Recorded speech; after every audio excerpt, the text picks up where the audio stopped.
Module 2 തന്നെ അടുത്ത work എന്ന് പറയുന്നത് critical reading Hansel and Gretel a complex tale of parent child interactions by Debbie Hindle. അതായത് Hansel and ഗ്രീറ്റൽ എന്നുള്ള ആ സ്റ്റോറിയിൽ പേരന്റ് ചൈൽഡ് ഇന്ററാക്ഷൻ എങ്ങനെയാണ് വരുന്നത് എന്നാണ് നമ്മൾ നോക്കുന്നത്. നമ്മളെപ്പോഴും ഫോക്കസ് ചെയ്യുന്ന കാര്യം എന്താണ്? ഹാൻസലും ഗ്രീറ്റലിനെ ഒരു ഈവൽ വെച്ച് ഉപദ്രവിക്കുന്നു, ഈവൽ വെച്ചിനെ തകർത്ത് കളഞ്ഞിട്ട് അവർ ഡിസ്ട്രോയ് ചെയ്തിട്ട് അവർ തിരിച്ചു വരുന്നു വീട്ടിലോട്ട്, അച്ഛനുമായിട്ട് റീയൂണൈറ്റഡ് ആവുന്നു. അതിനകത്ത് ആ ഒരു പേരന്റ് ചൈൽഡ് റിലേഷൻഷിപ്പ് എങ്ങനെയാണ് ഇതിനകത്ത് വരുന്നത് എന്നുള്ളതാണ് നമ്മൾ നോക്കുന്നത്. അതായത് ഇതിനെ ഒരു എന്താ പറയുക, ഒരു സൈക്കോ അനലറ്റിക് രീതിയിലാണ് നമ്മൾ വായിക്കാൻ പോകുന്നത്. അതായത് ഇതിനെ ഒന്ന് അനലൈസ് ചെയ്യാൻ പോകുന്നത് ഈ ഒരു പേപ്പറിനെ, അല്ലെങ്കിൽ ഈ ഒരു സ്റ്റോറിയെ. അപ്പോൾ ഈ ഒരു പേപ്പറിനകത്ത് ഇൻ്റർപ്രറ്റ് ചെയ്യുന്നത് Hansel and Gretel is not about a story about survival, പക്ഷേ വളരെ കോംപ്ലക്സ് ആയിട്ടുള്ള പേരന്റ് ചൈൽഡ് റിലേഷൻഷിപ്പിനെയാണ് ഇത് പോർട്രേ ചെയ്യുന്നത്. ഇനി എങ്ങനെയാണ് ഇത് പോർട്രേ ചെയ്യുന്നത് എന്നുള്ളത് നോക്കാം. അപ്പോൾ കുട്ടികളുടെ ഇൻട്രാക്ഷൻ എങ്ങനെയാണ് പേരൻസുമായിട്ട്, അല്ലെങ്കിൽ കുട്ടികളുടെ ഇൻറ്റേർണൽ വേൾഡ് എങ്ങനെയാണ്, അവരുടെ ആ ഒരു ലോകം എങ്ങനെയാണ്, അതൊക്കെയാണ് നമ്മൾ ഇതിനകത്ത് അനലൈസ് ചെയ്യാൻ പോകുന്നത്. അപ്പോൾ ഇതിനകത്ത് ഡെബി പറയുന്ന ഒരു കാര്യം എന്താണെന്ന് വെച്ചാൽ, ഈ ടെയിലിനകത്ത് ഒരു ഓർഡിനറി ഫാമിലി എക്സ്പീരിയൻസ് ചെയ്യുന്നത്, അതായത് ഒരു ഓർഡിനറി ഫാമിലി എക്സ്പീരിയൻസിൽ നിന്നൊരു എക്സ്ട്രീം ആയിട്ടുള്ളൊരു പോവർട്ടിയിലോട്ടാണ് ഇവർ പോകുന്നത്. അതായത് ഒരു ഫാൻറ്റസി എലമെൻറ്റും ഉണ്ട്, പെയിൻഫുൾ റിയാലിറ്റീസും ഉണ്ട് കുട്ടികൾ ഫേസ് ചെയ്യുന്നത്. അപ്പോൾ അത് വളരെ പവർഫുൾ ആയിട്ട് തന്നെ റിമെയിൻ ചെയ്യുവാണ്. അപ്പോൾ കുട്ടികളുടെ മനസ്സിലുള്ള ഇന്നർ ഫിയർ, ഫാൻറ്റസീസ്, ഇതെല്ലാം നമുക്ക് എങ്ങനെ ഈ ഒരു സ്റ്റോറിക്കകത്ത് കാണാൻ സാധിക്കും. ഹാൻസലും ഗ്രീറ്റലും സിബ്ലിങ്സ് ആണ്. അവർ പോവേർട്ടി ഫേസ് ചെയ്യുന്നു, റിജക്ഷൻ ഉണ്ട്, അവരുടെ സ്റ്റെപ്പ് മദറിന് അവരെ ഇഷ്ടമല്ല, അവർക്ക് അതിൻ്റെ ഫിയർ ഉണ്ട് മനസ്സിൽ, അല്ലേ? പിന്നെ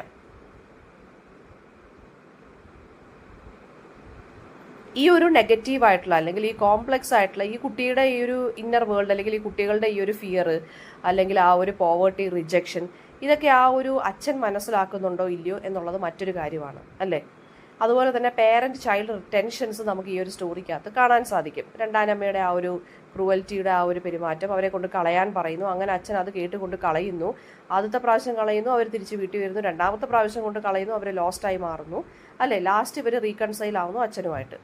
അപ്പോൾ ഈ ഒരു സ്റ്റോറി ഹിസ്റ്റോറിക്കലിയും സൈക്കോളജിക്കലിയും സീൻ ബൈ സീൻ ആണ് നോക്കാൻ പോകുന്നത്. അപ്പോൾ ഇതൊരു ഗ്രിം ബ്രദേഴ്സിൻ്റെ ഫെയറി ടെയിലാണ്. അവരാണിത് പബ്ലിഷ് ചെയ്തിരിക്കുന്നത് 1812. ആദ്യമേ ഇത് ശരിക്കും പറഞ്ഞാൽ ബയോളജിക്കൽ മദർ ആയിരുന്നു. പിന്നീടാണ് ഇതിനെ സ്റ്റെപ്പ് മദറിലോട്ട് ആ ഒരു ക്യാരക്ടറിനെ മാറ്റിയത്. പിന്നെ ഈ ഒരു സ്റ്റോറി എന്ന് പറയുന്നത് ഓൾഡർ യൂറോപ്യൻ ടെയിലും ഇതുപോലെ സിമിലർ ആയിട്ടുള്ള സ്റ്റോറീസ് വന്നിട്ടുണ്ട്. അതിനകത്തെല്ലാം അബാൻഡൻമെൻറ്റ്, ഇവരെ ഉപേക്ഷിക്കുന്നു, ഹങ്കർ, ഇതൊക്കെയാണ് തീംസ് ആയിട്ട് വന്നിട്ടുള്ളത്. അതായത് എന്താ പറയുക, പോവേർട്ടി വരുന്നു, സ്റ്റാർവ് ചെയ്യുന്നു ആളുകൾ, പിന്നീട് കുട്ടികൾ വിച്ചസ് ഉപദ്രവിക്കുന്നു. ഇതൊക്കെയാണ് മിക്കവാറുമുള്ള സിമിലർ ആയിട്ട് വരുന്ന ഓരോ എന്താ പറയുക സ്റ്റോറി ലൈൻസ് എന്ന് പറയുന്നത്, മിക്കവാറും ഇങ്ങനെയുള്ള സ്റ്റോറീസിനകത്തൊക്കെ. അപ്പോൾ ഫാമിലി പുവർ ആണ്, ഡെസ്പറേറ്റ് ആണ്, അവർ ഫാമിൻ ഫേസ് ചെയ്യുന്നു, അതായത് പോവേർട്ടി, അവർക്ക് ഫുഡൊന്നുമില്ല. സ്റ്റെപ്പ് മദർ അച്ഛനെ പെർസ്യൂഡ് ചെയ്യുന്നു ഈ കുട്ടികളെ കൊണ്ട് കളയാനെന്ന്. അവർക്ക് ഫോൾസ് പ്രോമിസ് കൊടുത്തിട്ടാണ്, അതായത് അച്ഛൻ ഇപ്പോൾ വരാമെന്ന് പറഞ്ഞ് ഫോൾസ് പ്രോമിസ് കൊടുത്തിട്ടാണ് കൊണ്ട് കളയുന്നത്. അപ്പോൾ ഇതിനകത്ത് ശരിക്കും പറഞ്ഞു കഴിഞ്ഞാൽ സ്റ്റാർവേഷൻ ഒരു സിമ്പലാണ്. അതുപോലെ തന്നെ മെറ്റേണൽ ലവും ഇവിടെ ഇല്ല. അതല്ലെങ്കിൽ എന്താണ്, സ്റ്റാർവേഷൻ കാരണം മെറ്റേണൽ ലവ് ഇവിടെ എന്ത് ചെയ്യാണ്, ഡിപ്രൈവ്ഡായി മാറുകയാണ് ചെയ്യുന്നത്. അതായത് ചിലപ്പോൾ സ്റ്റെപ്പ് മദറിന് കുട്ടികളോട് സ്നേഹം കാണുമായിരിക്കും, പക്ഷേ പോവേർട്ടി കാരണം കുട്ടികളെ കൊണ്ട് കളയാനാണ് പറഞ്ഞിരിക്കുന്നത്. അപ്പോൾ ഇവിടെ പോവേർട്ടിയാണ് അതിനുള്ള റീസൺ ആയിട്ട് ഇവിടെ പറഞ്ഞിരിക്കുന്നത്, മെറ്റേണൽ ലവ് കിട്ടാത്തതിൻ്റെ റീസൺ. പിന്നെ അടുത്ത അതുപോലെ തന്നെ എന്ന് വെച്ച് കഴിഞ്ഞാൽ കുട്ടികൾ ഇപ്പോഴും ഒരു നെഗ്ലിജൻസ് ഫേസ് ചെയ്യുന്നുണ്ട്, അല്ലേ? അതായത് ഈ പേരൻസിൻ്റെ സൈഡിൽ നിന്ന് അവർക്ക് അഡിക്ഷനോ അല്ലെങ്കിൽ ഒരു മെൻ്റൽ ഇൽനെസ്സോ ഉണ്ടെങ്കിൽ ആ കുട്ടികൾക്ക് നേരെ ചൊവ്വയുള്ളൊരു ജീവിതമായിരിക്കത്തില്ലല്ലോ കിട്ടുന്നത്. അപ്പോൾ അതുപോലെ തന്നെ ഹങ്കർ അല്ലെങ്കിൽ പോവേർട്ടി ഉള്ളതാണെന്നുണ്ടെങ്കിൽ ചില പേരൻസ് കുട്ടികളെ വിൽക്കുകയും ചെയ്യും, വേറെ ഫാമിലീസിന് കൊടുക്കുകയും ചെയ്യും അഡോപ്റ്റ് ചെയ്യാൻ വേണ്ടി. സോ അങ്ങനെയുള്ള കാര്യം യൂണിവേഴ്സലായിട്ട് ഇപ്പോഴും ഹാപ്പൻ ചെയ്തുകൊണ്ടിരിക്കുന്ന കാര്യമാണെന്നാണ് പറയുന്നത്. ആൻഡ് പിന്നെ ഈ കുട്ടികളുടെ ഈ ഒരു അല്ലെങ്കിൽ ഈ പേരൻസിൻ്റെ ഈ ഒരു ബിഹേവിയർ എന്ന് പറയുന്നത്, അവർ കെയർ ചെയ്യുക എന്നുള്ളതാണ് അവരുടെ ആ ഒരു ട്രസ്റ്റ്, അല്ലെ? കുട്ടികളുടെ പേരൻസ് അവരെ കെയർ ചെയ്യുന്നു എന്നുള്ളതാണ് കുട്ടികളുടെ ഒരു ട്രസ്റ്റ് ഓൺ പേരൻസ്. അതിനെ ബിട്രൈ ചെയ്യുമ്പോൾ എന്താണ് പിന്നെയും എന്ത് സംഭവിക്കുന്നു, ആ ഒരു മദറിൻ്റെ ആബ്സെൻസും ഈ ഒരു ബർത്ത് മദറിൻ്റെ ആബ്സെൻസും നമുക്ക് ഈ ഒരു സ്റ്റോറിക്കകത്ത് കാണാൻ സാധിക്കും. ആ ഒരു ഇമോഷണൽ ആയിട്ടുള്ളൊരു കണക്ഷൻ കുട്ടികളും അച്ഛനുമായിട്ടും ഇല്ല. അല്ലേ? കുട്ടികളും ആ ഒരു സ്റ്റെപ്പ് മദറുമായിട്ടും ഇല്ല, because of the absence of a birth mother. Biological mother ഉണ്ടായിരുന്നുവെങ്കിൽ ഇങ്ങനെ ഹാപ്പൻ ചെയ്യത്തില്ലായിരുന്നു ഒരിക്കലും. പക്ഷേ ഇവിടെ ബർത്ത് മദർ അല്ല, സ്റ്റെപ്പ് മദർ ആയതുകൊണ്ടാണ് അവർ എന്ത് ചെയ്യുന്നത്, പേഴ്സ്യൂഡ് ചെയ്ത് അച്ഛൻ കൊണ്ട് കളയാൻ ശ്രമിക്കുന്നത്, അല്ലേ? അപ്പോൾ അതും ഒരു പ്രശ്നമായിട്ടാണ് ഇതിനെ കാണിച്ചിരിക്കുന്നത്. ഇനി ഹാൻസലാണ് ശരിക്കും പറഞ്ഞു കഴിഞ്ഞാൽ ഈ പ്ലാൻ, അമ്മയുടെ ഈ ഒരു പ്ലാൻ ഓവർഹിയർ ചെയ്തിട്ട് വൈറ്റ് പെബിൾസ് വെച്ചിട്ട് ആ ഒരു പാത്ത് ഉണ്ടാക്കുന്നത് തിരികെ വീട്ടിലോട്ട് വരാൻ. ഫസ്റ്റ് എസ്കേപ്പ് സക്സീഡ് ചെയ്യുന്നെങ്കിലും സെക്കൻഡ് വൺ ബ്രെഡ് ക്രംസ് കൊണ്ട് ഉണ്ടാക്കുന്നത് അത് ബേർഡ്സ് തിന്ന് അവർക്ക് വഴി തെറ്റുവാണ് തിരിച്ച് വീട്ടിലോട്ട് വരാനുള്ളത്. ഈ ഒരു അവയർനെസ്സും സ്ട്രാറ്റജിയും കുട്ടികളുടെ മൈൻഡിൽ ഈ കോൺഫ്ലിക്റ്റ് കാരണം, ഈ അച്ഛനും അമ്മയുടെ പ്രശ്നം കാരണമാണ് ഈ ഹാൻസൽ ഇങ്ങനെ തന്നെ ശരിക്കും പറഞ്ഞാൽ ക്രൂക്കഡായിട്ട് ചിന്തിക്കുന്ന പോലും. തിരിച്ച് വീട്ടിലോട്ട് വരണം എന്നുണ്ടെങ്കിൽ, ഈ പ്ലാൻ പൊളിക്കണം എന്നുണ്ടെങ്കിൽ വൈറ്റ് പെബിൾസ് അല്ലെങ്കിൽ ബ്രെഡ് ക്രംസ് ഇട്ട് വഴി കണ്ടുപിടിച്ച് തിരിച്ച് വരണം എന്നുള്ളൊരു പ്ലാൻ തന്നെ ഈ കുട്ടിയുടെ മൈൻഡിൽ ഉണ്ടാകുന്നത് because he overhears his stepmother's plan. ആ ഒരു പേരൻ്റൽ കോൺഫ്ലിക്റ്റിൽ സെൻസിറ്റീവ് ആയതുകൊണ്ടാണ് ഈ കുട്ടി ഈ ഒരു സ്ട്രാറ്റജി അഡോപ്റ്റ് ചെയ്യുന്നത്. ആ ഒരു അവയർനെസ് ഈ കുട്ടിക്ക് വരുന്നത്. അപ്പോൾ കുട്ടികൾ എന്ത് ചെയ്യുകയാണെന്നാണ് മാറുന്നത്, കുട്ടികൾ ഇവിടെ എല്ലാ രീതിയിലും ചിന്തിക്കാൻ തുടങ്ങി. ആ ഒരു തിങ്കിങ് ലെവലാണ് ഈ കുട്ടിയുടെ അതവിടെ കാണിക്കുന്നത്. അവർ ശരിക്കും പറഞ്ഞു കഴിഞ്ഞാൽ അവർക്ക് ആ ഒരു റെസ്പോൺസിബിലിറ്റി വരുവാണ് അവരുടെ ഫാമിലിയിലെ ട്രബിൾസ് കാരണം, അല്ലേ? തിരിച്ച് വീട്ടിൽ എങ്ങനെയെങ്കിലും എത്തണം എന്നുള്ള റെസ്പോൺസിബിലിറ്റി ഈ കുട്ടിക്ക് എങ്ങനെ മൈൻഡിൽ വരുന്ന ഈ ഒരു പ്ലാൻ കാരണമാണ്. സെക്കൻഡ് ഫെയിൽഡ് അറ്റംപ്റ്റ് എന്ന് പറയുന്നത് എന്താണ്, ആ ഒരു കൺട്രോളിൽ നിന്ന്, അതായത് ആ കുട്ടിക്ക് ഒരു തോന്നൽ വന്നു, ആ കുട്ടി ആ ഒരു സിറ്റുവേഷനെ കൺട്രോളിൽ വരുത്താൻ നോക്കി വൈറ്റ് പെബിൾസിൻ്റെ ഹെൽപ്പോടുകൂടി. പക്ഷെ രണ്ടാമത് ആ കുട്ടി ഹെൽപ്ലെസ് ആയിപ്പോയി, അല്ലേ? അപ്പോൾ അവിടെ ഒരു ഇമോഷണൽ ഡെവലപ്മെൻറ്റ് ഡീപ്പൻ ചെയ്യുവാണ്. അവർക്ക് മനസ്സിലായി തിരിച്ച് വീട്ടിലോട്ട് പോകാൻ പറ്റുകയില്ല എന്നുള്ളത്. ഇനി ഫോറസ്റ്റിൽ ഒറ്റപ്പെട്ട് പോവുകയാണ് ഈ കുട്ടികൾ രണ്ടുപേരും. ഫോറസ്റ്റ് എന്ന് പറയുമ്പോൾ അൺനോൺ പ്ലേസ് ആണ്, ഡേഞ്ചർ അല്ലെങ്കിൽ മിസ്റ്ററി അല്ലെങ്കിൽ ഒരു അൺകോൺഷ്യസ് മൈൻഡിനെയാണ് ഫോറസ്റ്റ് റെപ്രസെൻറ്റ് ചെയ്യുന്നത്. അപ്പോൾ ഇവിടെ ടൈമും സ്പേസും എല്ലാം പോവുകയാണ് ഫോറസ്റ്റിൽ, ബിക്കോസ് അവരൊരു ഇന്നർ വേൾഡ് ഓഫ് ഡ്രീമിൽ അല്ലെങ്കിൽ ഒരു ഫാൻറ്റസി വേൾഡിലാണ് ഈ ഫോറസ്റ്റിനകത്ത് എത്തുന്നത്. ആ ഫോറസ്റ്റിൽ വെച്ചിട്ടാണ് ഈ കുട്ടികൾ ഇവരുടെ ഫിയറിനെ കൺട്രോൾ ചെയ്യാൻ ശ്രമിക്കുന്നത്, അല്ലെങ്കിൽ ഫിയറിനെ ഇവർ ഫേസ് ചെയ്യുന്നത്. അതായത് ആ വിച്ചിനെ ഇവർ കാണുന്നു, അവർ പേടിക്കുന്നു, ഒരാളെ ലോക്ക് ചെയ്യുന്നു, ഒരാളെ സെർവൻ്റ് ആക്കി മാറ്റുന്നു, പിന്നെ അവർ ആ പേടിയെ കൺട്രോൾ ചെയ്യുന്നു, അല്ലേ? വളരെ ബ്രേവായിട്ടും കറേജിയസ് ആയിട്ടും. അപ്പോൾ ഇവിടെ ഫോറസ്റ്റിനെ ഇവിടെ നമുക്കൊരു അൺകോൺഷ്യസ് മൈൻഡായിട്ട് കമ്പയർ ചെയ്യാം.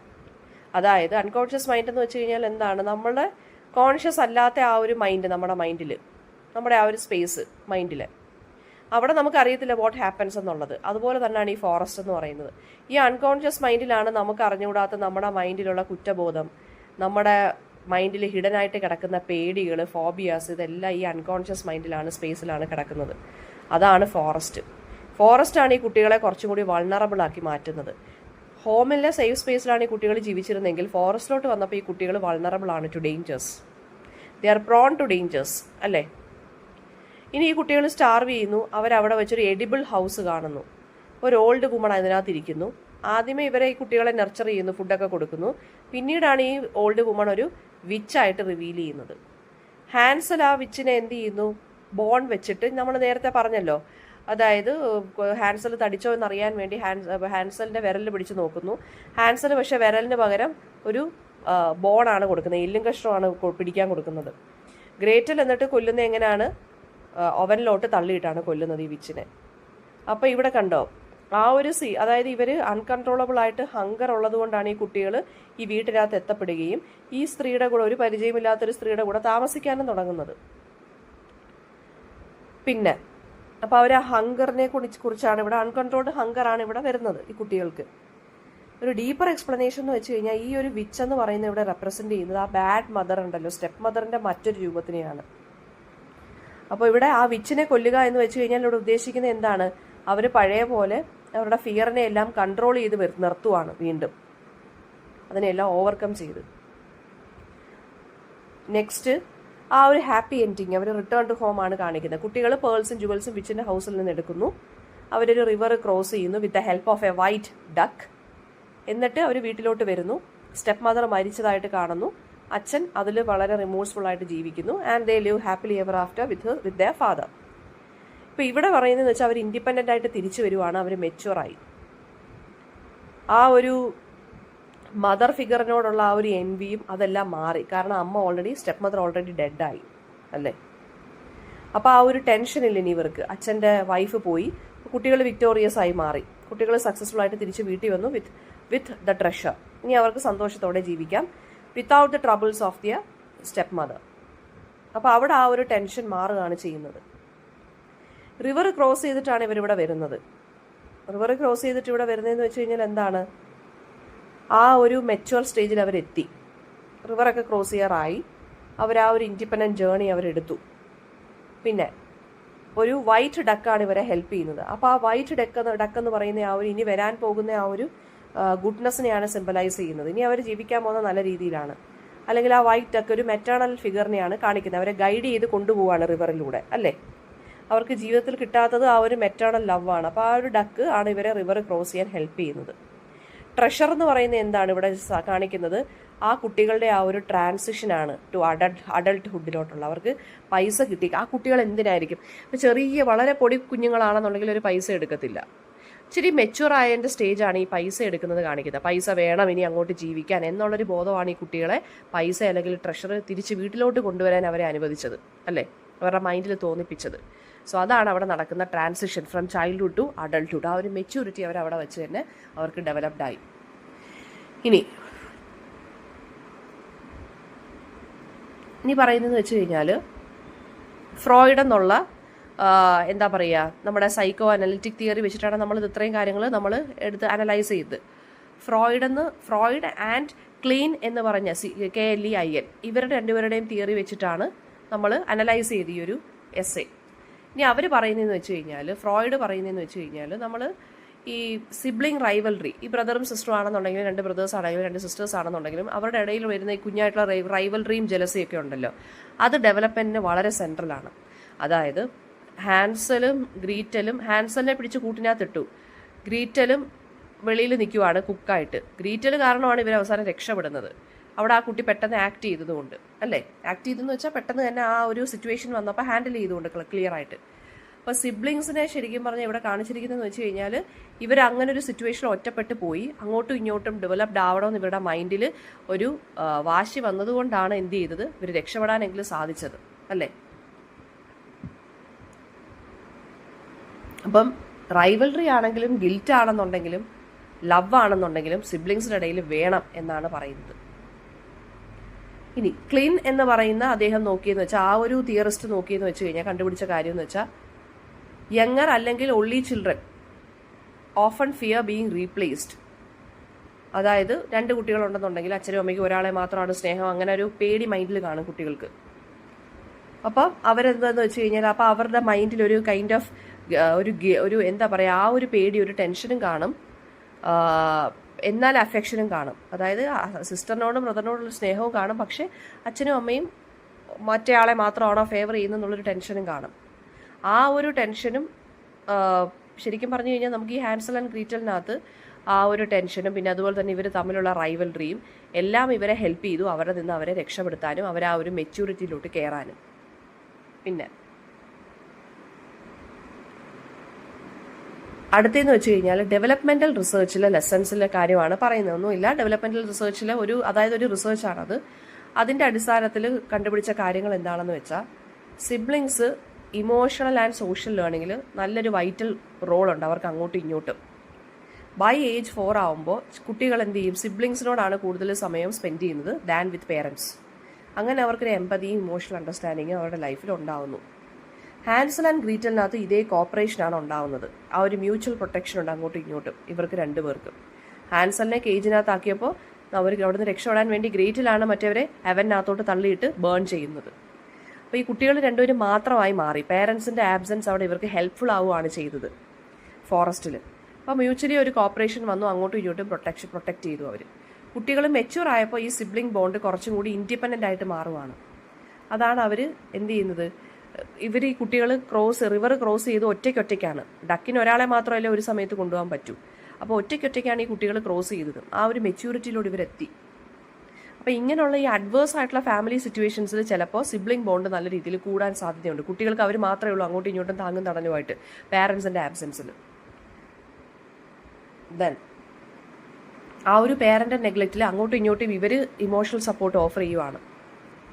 അപ്പോൾ അതാണ് ഈ ഒരു സ്റ്റോറിക്ക്. അത് ഇത്രയും കാര്യങ്ങളാണ് ഇതിനകത്ത് ഡിസ്കസ് ചെയ്യുന്ന ഈ ഒരു ആർട്ടിക്കിളിനകത്ത്. ദെൻ